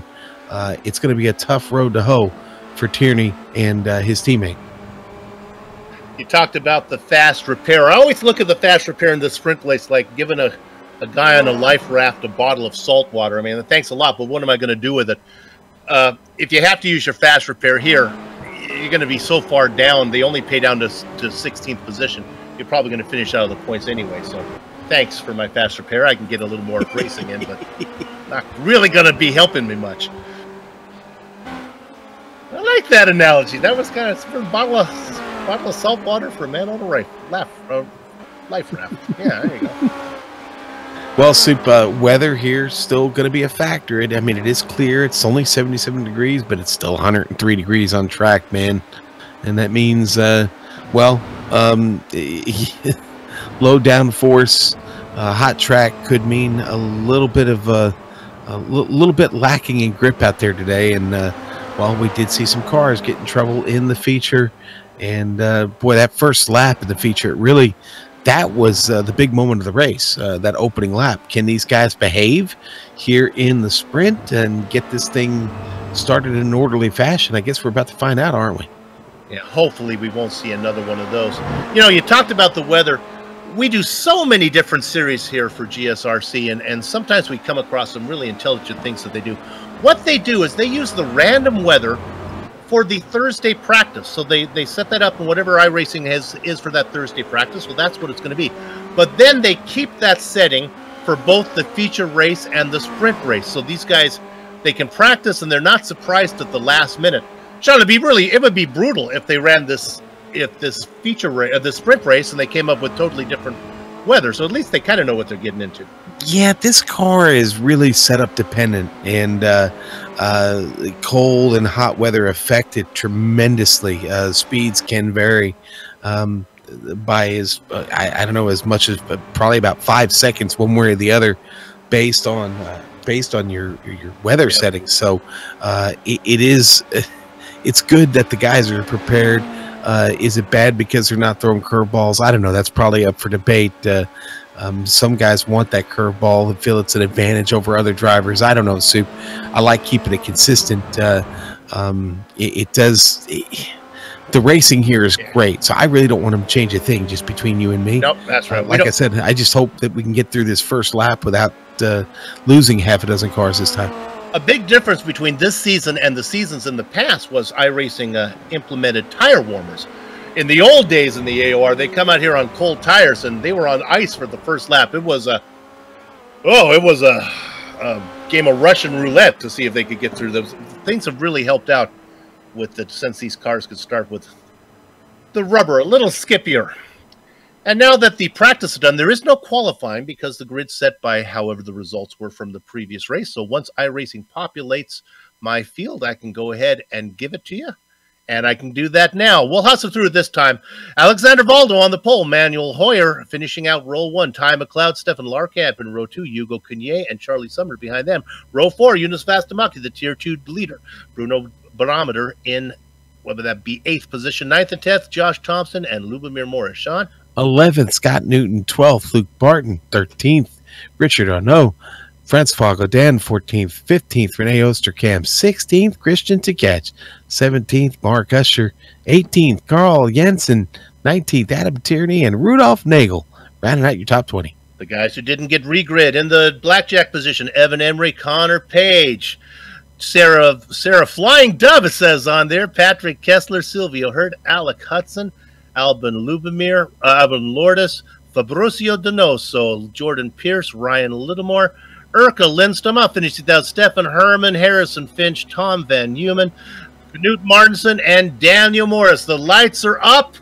The engines harmonize. Gather at the chicken steak, cover behind the cows. It is the Tier 2 drivers, Alexander Valdo. Yes, he had the intestinal fortitude to come out and race from the pole. He takes the inside position. He is fending off the experienced driver of Manuel Hoyer. Valdo holds spot. Hoyer drops into second. McLeod, Kinye, third and fourth. Summers in fifth. A battle for 6th position. Vastamaki gets the best of it. Larkamp spinning off. Vastamaki is involved in it. Boy, and Charlie Summers was right in the middle of that also. Bunch of cars. Well, it wasn't turn 1 that time. It was turn 3. Osterkamp also involved in it. Josh Thompson collected. On screen, and look at this. Man. We got more of a mess going on. Right there at the Sargento Bridge. Oh, my goodness. This one started. It looks like it was. There was a car that was off, and then coming across the track was Urka Lindstrom. Another big mess. Finch involved in it. Hurt caught up in it. We'll come back and watch the entire first lap when time allows. Yeah, I think up it's front. I think that started with Arnault making contact with Dometer, boy, and that exploded. But the battle goes on. We'll keep those names in mind there when we come back to look at it. We'll start by looking at it with Arnault. Now, your timing and scoring is going to be a little bit screwy because so many cars have taken a tow. Your leader, Manuel Hoyer, shows him at first. He is your leader. Well, he's not your leader anymore because here comes Ty McLeod. We saw McLeod in the battle with Stephen Larkamp that entire feature race. Right now, McLeod using what he learned in that one to put himself out in front of Manuel Hoyer. Valdo, your pole sitter, has fallen back to 3rd. 4th, 5th, and 6th. It's scoring 7th, 8th, and 9th, but don't worry about that. That's Barton, Morris, Godin, to catch. Charlie Summers goes flying off track, coming out of turn 13. Summers was running in 6th position at the time. This one will show you a solo spin. If it's not his internet connection, it's his connection between the tires and the pavement.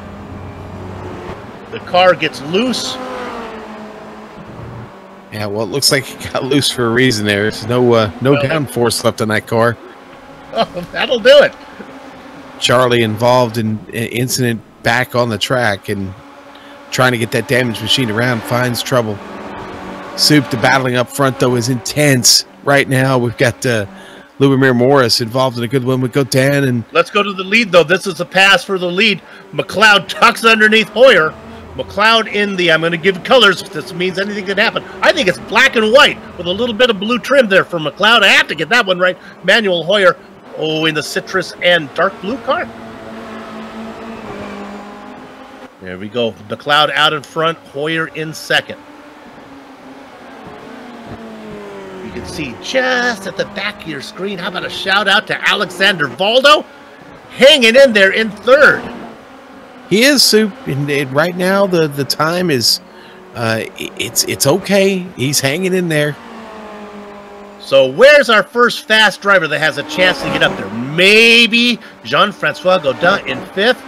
Well, I mean, this group is catching Waldo here pretty quickly. Barton, Godin, to catch Morris. They're all right there. and picking up a little bit here every 100 yards here on track. With respect to Barden, it might be in your best interest to let Jean-Francois by quickly. Maybe you can ride his coattails. He can take you up to the front. Barden says, no way, Soup. I got Valdo here. I'm going to get myself a podium spot. Valdo continues to drop. Here they come. Let's stay on this one a minute because the train is coming, Alex.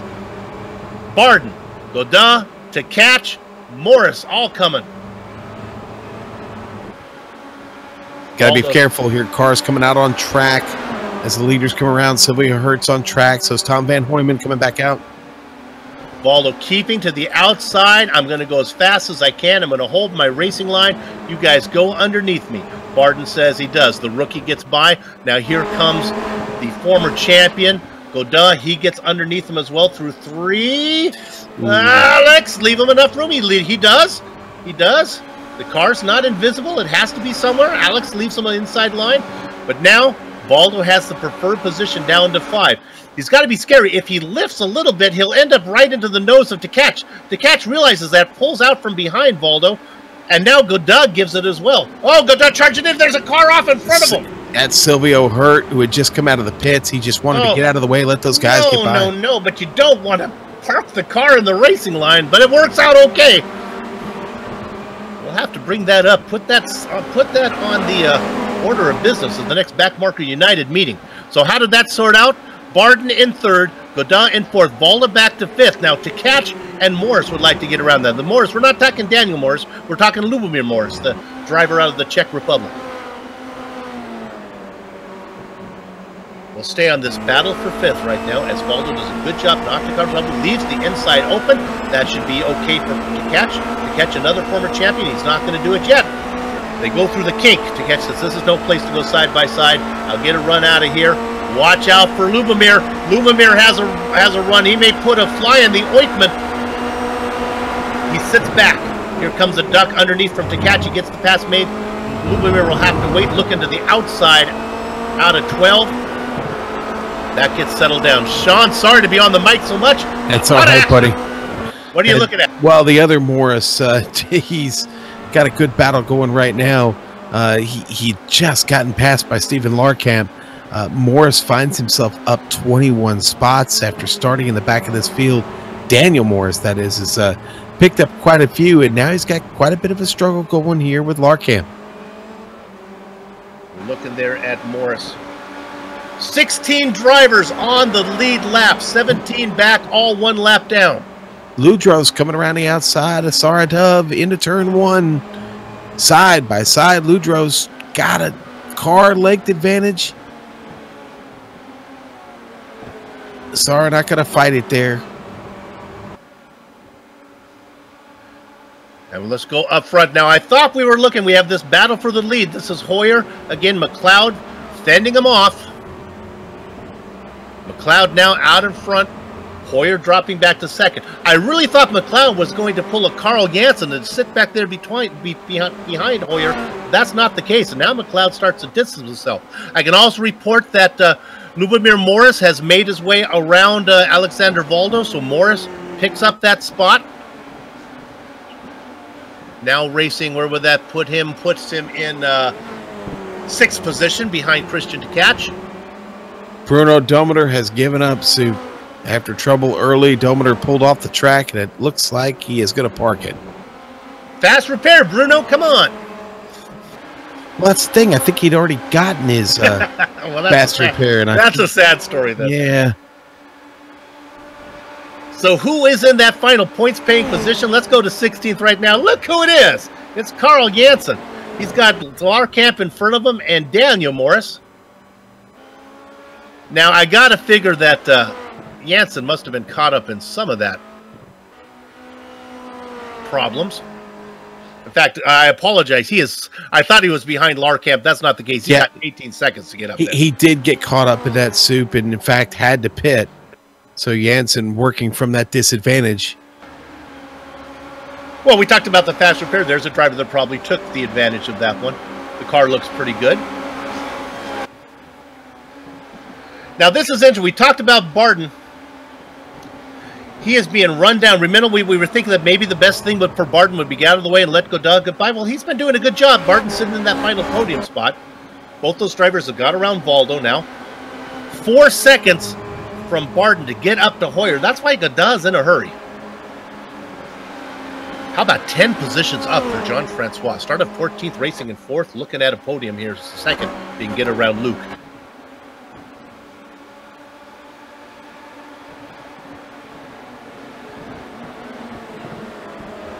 This is a good battle here. I mean, Godin, Barton, again, this rookie showing his mettle here in this race. McLeod been able to take advantage of that traffic in between, though, and kind of spread things out just a bit. It's really the battle between him and Hoyer up front. And I think that's going to go on. I would be real surprised both those drivers experience. They will not get together with each other until it really means something. We look at that battle right now. Honestly, it doesn't matter if it's Hoyer in front of McLeod or McLeod in front of Hoyer. It's going to come down to where they are in the last lap. Let's see, here comes the pass. There goes Ty in the lighter car, going to make the move. They duck down, and that pass is made going into Canada. So let's move Ty up there right now. 3.9 seconds ahead of Luke Barton. Let's go back to 3rd. You know, I'm not giving that rookie enough credit again. I keep saying, maybe let Godin give. Luke's doing a darn good job. Earning the respect of the commentator. You know what, Soup? Good battle for 10th. I know the battle hang on. Front. Yeah, better hang on to this one. We're on board here. Barton's going to make Godin put on the reggae music because you're going to pass me. You're going to have to do it high. They go down. Boy, he gets it done even before they get down into the first corner. Godin up to 3rd. Now Barton back to 4th. Sean, what were you looking at? Sorry, Dub. Just trying to hang on to 10th. Being hounded by Evan Imre right now. Both drivers up a bunch of spots. Connor Ryan hanging onto the back of that picture there. But Sara doing a good job of playing a little bit of defense right now. Evan's taking a couple of looks, but nothing going. Long straightaway here.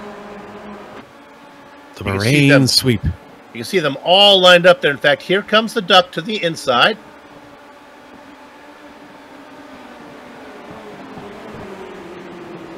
Sar going to try and cross him over. No. Imre going to get it. So throw Evan Imre up to 10th. Sar is looking over his shoulder again. Here comes Connor Ryan. And Soup, Daniel Morris back there continuing to pick up spots. Picked up now 23 into 13th place. So Dove is out of the frying pan and into the fire. As now here comes Connor Ryan. These are all points-paying positions back here. Daniel Morris in this mix, racing in the Baker's Dozen position right now. The Orange Viking, Knut Martinsen, Kmart back there in 14th. Stefan Larkamp in 15th. All those guys can get some points. Let's look at Dove again. Here comes the pass. Is Ryan going to make the move? Ryan, the rookie, does not. All this going behind the leaders right now of Manuel Hoyer. Maybe we should check in on the leader real quick because, Sean, I said things aren't going to change much until it gets to the white flag, but Hoyer just gets by McLeod. Yeah. Manuel saying, yeah, Hoyer saying, I got places to go. He's opened up almost a second gap on McLeod. Well, they got out of the carousel to the kink, and Hoyer just kind of helps himself, gets around, and takes it down into the Canada on the inside and pulls it off. Then we didn't get it on screen, but Godin has got around Barden. So now Godin is going to try to run down McLeod. He's got a shot, 2.5 seconds, 11 minutes of racing to go. He's got to get going. And actually, I think DeCatch has a chance to get up into Barden as well. DeCatch back in 5th. We look at them right now as they work their way through 5. This is a fun section here. 5's a great passing zone. Then you have another left-hander of 6. Through 7, through hurry downs. All this, it seems like all this nonsense for me. I was like, more nonsense, all before I get to the carousel and the kink. That's all I think about when I'm racing. Yeah, finally the carousel. Let's stay on these three. We'll see anything happens.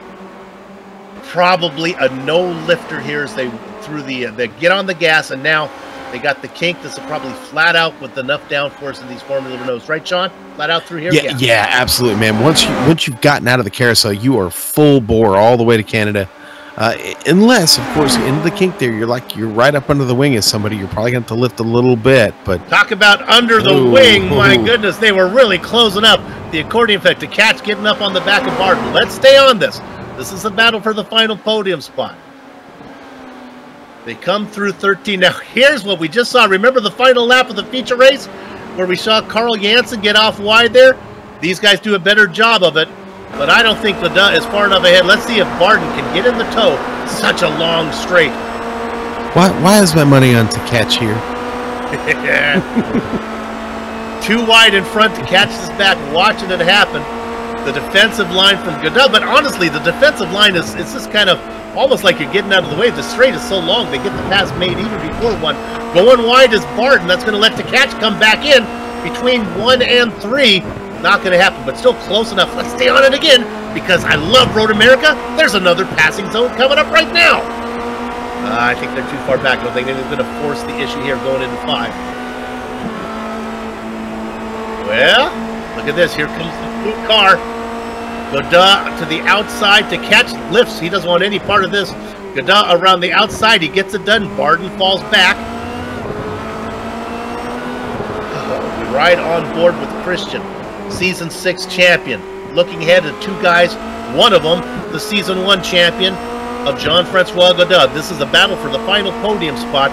All this going on about 3 seconds behind Ty McLeod in second. And McLeod has lost contact with Manuel Hoyer. Yeah, Soup, all this fun up front. Sarah Dove is still hanging on to 10th. Yeah, as sure as I say that, boy, she has a rough exit out of turn 8. Oh, they are right there. They are a coming. Emre, Daniel Morris, Connor Ryan. Sarah does not want to give up these points. I mean, Barton gets around Jean-Francois Godot, then he gives it back to Garda. That's good news for Ty McLeod. That type of battling is going to let him be comfortable in second. Manuel Hoyer from the lead in the wall. The leader has crashed. Wow. Soup, turn 14. Let me direct your attention to turn 14. I'm buying a ticket there. Gets it off in the grass and just can't get it back. He's got it. Yes, he's got it. He's got it. And then the car starts going the wrong direction. Yeah, director just made note, and this is true. You've got to lift at some point. You've got to get out of that throttle. But his car was going straight. I mean, I think him and Carl Jansen will be able to get together to the drivers that have had trouble. Share a beer with the 14, the problems in 14. So, what does that mean? Well, Ty McLeod says, hey, I'm now the leader. Soup. Tough turn for to catch. Brings in Luke Barton. Barton looking at a podium spot here. Barton will not go away. He's fallen back to 4th. That would be 5th if you take into account that Hoyer would still be out there. But he vultures that position, so now all he's got to do is get around to catch. So, Godot in second now says, okay, I got nobody behind me. Now, with 7 minutes of racing to go, I can force my attention ahead to Ty McLeod. 3 seconds, probably too much of a gap for Godot to run. Boy, you know what, Ty? All Ty needs to do is just stay focused right here, and this is his. This is going to be very, very tough for McLeod or for Godin to pick this up here over the last 3 laps. There we're looking there. We'll stay on this one. I can report the Dove is still racing in 9th ahead of Emre. Let's stay on this battle though. This is Barton and to catch. This is a rookie against an experienced driver. Now, just because Luke has an R there as he's a rookie, that doesn't mean he's a rookie driver as far as iRacing goes. This is his first season in the AOR. Right. You can... Oh, my goodness. Look at Barton taking his half out of the middle. Look at now as he's pushing him back to catch, trying to ease over to get an entry into one. Oh! This is some interesting racecraft. Let's look at the replay here, Soup. I'll be on board with Barton here. Barton puts it right in the middle. And then you'll see, here comes the red car at Teketch, right? But Teketch doesn't like where he is. I've got to get over to the left. Excuse me. Wow. They actually interlocked wheels. Well, Christian back up on that podium spot behind Jean-Francois Godin. But out in front, cooking with hot fish grease, it is Ty McLeod. Yeah, McLeod's, you know, ever since McLeod made that pass, he's been relentless, Soup. Oh, I like this little drone cam we have here. It's kind of on the rails. This is pretty. Now we see Jean-Francois coming at us. Let's go. Could we go back to 8th position? I just got to give a tip of the hat to this guy, Alexander Valdo. He's trying his best to hang on, but Sean, here she comes. Yep. Sarda bringing it along. You know, Alex done a great job here, Soup. He really has. I mean, the end is in sight. He started on the pole, still sitting here in the top 10, can still finish in this top 10. Sarah bringing it along, alongside here into Canada corner. Ooh, got to be careful. Sarah going to back off just a bit, give him some space. Alexander's a fighter. He took that defensive line. I like it. For me, if I was in this position, I would be just so timid, just trying not to. He's out there racing. Now he's got Dove behind him. This time, I don't think there's anything you can do. Dove's got to run. He's going to stay to the outside. It really doesn't matter if you pull to the inside. He's kind of weaving a little bit. Don't come back now. Not crazy about that late move, but that's okay. Making that wing a little wide. Talking about wings, Dove just sits back in there in 1. Watching the whole thing is Imre in 10th. We'll cover up front in a minute, but I just got a hunch something. Ooh, Dove gets a bad run there. This opens it up for Imre, Sean. Yep, it sure does. Got to be careful, Sarah. I know you want that spot from Waldo, but don't open the door for Imre. Here she goes. Not going to be on the right side of this, though. Imre's got to like picking an aisle in the supermarket. Which one's going to be fastest? Oh, a little bit loose up there from Valdo. That's all it takes, Soup. They continue to be too wide, and now this is brought into the mix. The guys behind. Here comes Martinson into the hunt, and he's brought Daniel Morris with him as well. Once was a 2-car battle between Valdo and Dove. It's now a party of 5. On the outside, trying to make it work. That is Martinson. Now, those guys are going to be careful because Martinson and Imre, I always get this wrong, they are teammates, right? Are they yes, Force Fizzy. Yes. Yeah, this is... Go ahead, Soup. Ahead of them. Now, on the outside, it's Dove. Finally, she gets it done. She can stretch her wings a bit and fly. She is up to 8th. Valdo says, not so fast, as he dives it in deep. Oh, my goodness. Took that in deeper than Beatnik Poetry. They are side by side out of Canada. The battle continues. Here comes Kmart. They work through 14. Kmart's going to have a good run. Watch the Orange Viking now. He gets him behind Valdo. Valdo has no hope of fending him off. Valdo taking his half out of the middle. Actually tucking it behind Dove so he gets a good run. Dove taking the defensive line into 1. Trying to put the toothpaste in the tube is maybe Martinson. No, they're not going to go 3 wide. Valdo on the outside. Careful, Sarah, stay off him, and he leaves enough room. Great racing as they head down into 3.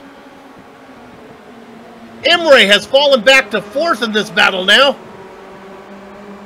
Oh, Imre, Wow. the Force Fissy driver, side by side, watching the whole thing. Daniel Morris, and these guys are going so slow. Here comes Connor Ryan. 1 minute of racing to go. Are we on the white flag lap? I am not sure. We can stay right here. We'll get the other one. We'll get the white flag this time by. Oh, there's the spin. Oh! It finally happened. We lost one. Well, he gathered it back up. It was Daniel Morris. Morris going to be at the back of that now. It looked like it was Morris got together with Martinson. Something had to give, but they were putting on quite a show. This is not over for Sardub, though. Man, Waldo is still right there. There is a chance of Godin has no chance of getting to McLeod. There's a chance that to catch might get to Godin. We'll turn our attention up there in a minute. Okay, Ty McLeod coming out of turn 14 now, heading up the front straight. This might be it. We're not sure. Oh, it's a checker flag. Let's go ahead and get the sprint race to Ty McLeod. Going to be a battle for second, though. Godin, is he going to be able to fend him off? Yes. Godin holds off to catch. Barden, Kessler, Morris, Lubomir, going to come in that order. What's going on with Dove? Dove comfortably up in 7th. Vault, no. It's going to be 6th position for Dove. Look at that. Let's make sure this is correct. Sometimes timing is scoring a little bit off. Yeah, no, that's right. Dove going to come away with that 7th spot. Waldo in 8th, Imre 9th, Connor Ryan 10th. Oh, goodness. There we go. And the final points paying position looks like it's going to go to Renee. Well, Renee Osterkamp, as he's going to be scored in. Showing him in 13th. I don't think that's going to be right when they sometimes have scored. We'll get that sorted out. I've got Renee in 14th. Adam Tierney 15th. Maybe we'll give it to Scott Newton. Let's go ahead. Our leader is doing donuts as Scott Newton does come across in 16th position, the final points paying position. What we'll do right now on the Global Sim Racing channel is take a short break. Don't go far. We'll come back to run down the entire finishing order of the sprint race, talk to some of the drivers before we put a lock on the gate here at Road America. Back in a few.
Welcome back to the Global Sim Racing Channel's coverage of Apex Online Racing's Formula Renault 2.0 Season 8 Championship. Round 6 from Road America. The feature races in the books, the sprint races in the books. Another event marked by a big first lap incident.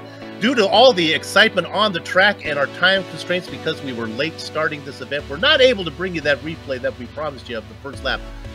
Let it be said, though, that many of the top drivers were taking out. So who got the win? Well, after a mistake from Manuel Hoyer, looked like it was his. The win goes to Ty McLeod. Second place, Jean-Francois Godin. Riding out the podium, Christian Tkach. Lubomir Morris up 6 spots into 4th. Patrick Kessler rounds out your top 5. The back half of your top 10, Albin Lourdes. Sarah Dove, 7th for her. Congratulations. Alexander Baldo started on pole, did a great job, finishing inside the top 10th. Where's Baldo? He's in 8th. Evan Rolling Thunder Imre in 9th. Rounding out your top 10, another rookie, Connor Ryan. Sean? So go to 11th, Daniel Morris. Man, what a run. 25 spots. Knut Martinson, the Orange Viking there, 12th. 23 spots for him. Carl Jansen, best he could do, was 13th in this one. Renee Osterkamp, 14th. 15th, going to Adam Tierney. And let's see, Scott Newton going to finish there in 16th. Very early in the morning for him. 17th, Charlie Summers. Stefan Herman, 18th. 19th, Jordan Pierce. That rookie comes up 10 spots. And Rudolph Nagel going to round out the top 20.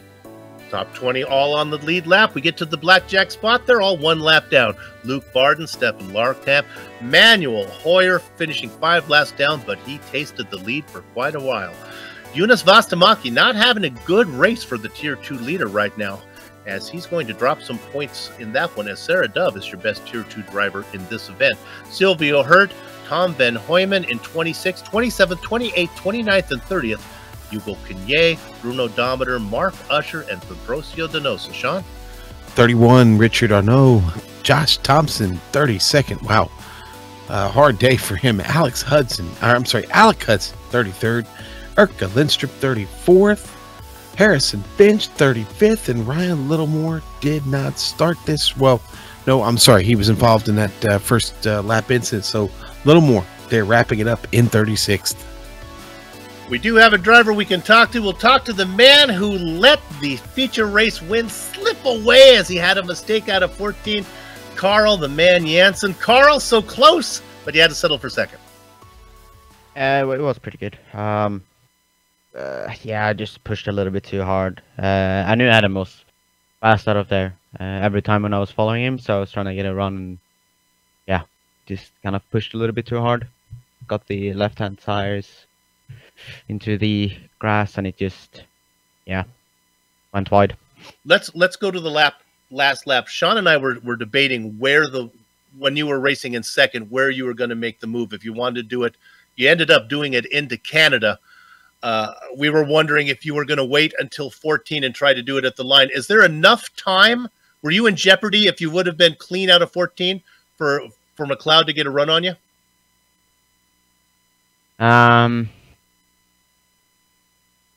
Were you confident going into 14 that you were in good shape until you got wide? I was confident. I had a good speed, and then just, yeah, the front end just started going, and yeah. Well, you put on a good show. Were you talking with you guys are kind of cousin teammates? They're both racing for Radical Online Racing. Were you talking much during the race between the two of you? No, Adam and me wasn't even, or Adam wasn't in TeamSpeak, and me and Josh were in different channels, so we were kind of close off to each other. Well, you lost that one to Adam Tierney. He comes home with the win in the feature. You take second. Nevertheless, a great performance for Radicals Online. We'll get you out of this one with our same question every time we talk to you on a Friday. Will we see you tomorrow in the camel race? Tomorrow, I'm not going to be there because of Daytona 24 hours. That's right. Well, that's bad news for our viewers, but good news for all the other competitors. Where you're really putting on a show down there in that Audi. Good luck in the at Daytona. Thank you. Carl, the man Jansen, finishing second in the feature to Adam Tierney, the defending champion, but nevertheless a good day for him. Sean, I think we're done here. I think We have nobody. No, oh, nope, we have more. Sorry. Yeah, no, we've got Evan Imre. Evan, you know what? The sprint race wound up a lot better for you than the feature race did. Pretty crazy out there today, though, wasn't it? Oh, it sure was. The first race, I was involved in an incident I couldn't avoid, so I was just driving at the back, just trying to keep my finishing streak going, and tried to get 20th, but only ended up 22nd. So we were starting about there for the second race, and lap one, there was an almighty big one, as we used to call them. We've not had one of those for quite a while. Yeah, it was a big one indeed. So I was up top 12 after like starting 21st, and then there was a fight going on between me and Sarah, and eventually we got up to Waldo at the end, who got one of his best results ever, so well done to him. But 9th place, no bad considering. I mean, it's really annoying at Road America because you need to have the longer gear on, because you won't pass anybody if you have the shorter gear, and it just feels like the car's bogging down all the time, so it's not a very enjoyable track to drive. It's kind of a setup nightmare, isn't it, this track? Yep. I mean, I ran quite high downforce, which was a mistake in hindsight, because it didn't help in either race, but hey ho. Well, Evan, you know what? We'll pick them up and rack them up again next week, and we'll wish you a better race then. Yes, thank you, Sean. I'll see you at practice next Thursday, buddy. Yeah, see you later, crackhead. All right. That was Evan Imre. Rolling Thunder, not all that loud on that one, was there? Hey, we have a chance to talk with Sarah Dove. 2 questions, Sarah, before we talk about the fun of the sprint race. Let's go to the feature. Were you caught up in that big one? I was in the first race. In the first race, there was a big one, but in the second one, I just slammed the brakes on and just stayed in the middle of the track and dodged everything somehow. Let's go to the. We are so late here because of the late start, but we had to talk to you from the We were on you a long time of the sprint race. Did you have fun? You were in quite a battle there. Yeah, it was a really good battle with Evan and Alexander Baldo, and whatever their names are, and Daniel and everyone. So it was great fun. You survived it. You came home, scored some points for Formula Mini with what'd you come 7th here? So good job from you. Yeah, it's like a good one. Sarah, good luck. Saturday we hope to see you. And I know it's going to be a busy day for a lot of the drivers. We'll see if we see you in the. Well, you going to do the MX5 World Tour, or are you doing something else on Daytona? I'm doing the Daytona, and I'm doing the World Tour as well. So. Oh, okay. I'll be getting my teammates to cover me. All right, get some sleep. We will. We'll see you tomorrow in the NWT. Good luck. Okay, thank you. Sarah Dove, 7th place finisher in the sprint race today. She scores points for her team. We are so far over. I hope you enjoyed this extended version here of the Global Sim Racing channel. We can't leave before we thank all the people that make it possible. Watch me hustle through this no ad-libbing now soup. We are long. We'd like to thank everybody at Apex Racing for organizing Formula Renault 2.0 League, and to all the members who support the broadcast. We know we have a lot of choices when you fly. Thanks for flying GSRC. Thanks to the companies, equipment, and software you see on the screen right now that we use on the broadcast. The original music that gives every GSRC production that unique flavor and feel is thanks to Eric Eckham and Casey Lalonde. See the screen for how to contact each of them crackers. The AOR returns in 1 week, Friday, 26th of January for round 7 from Circuit Gilles Villeneuve.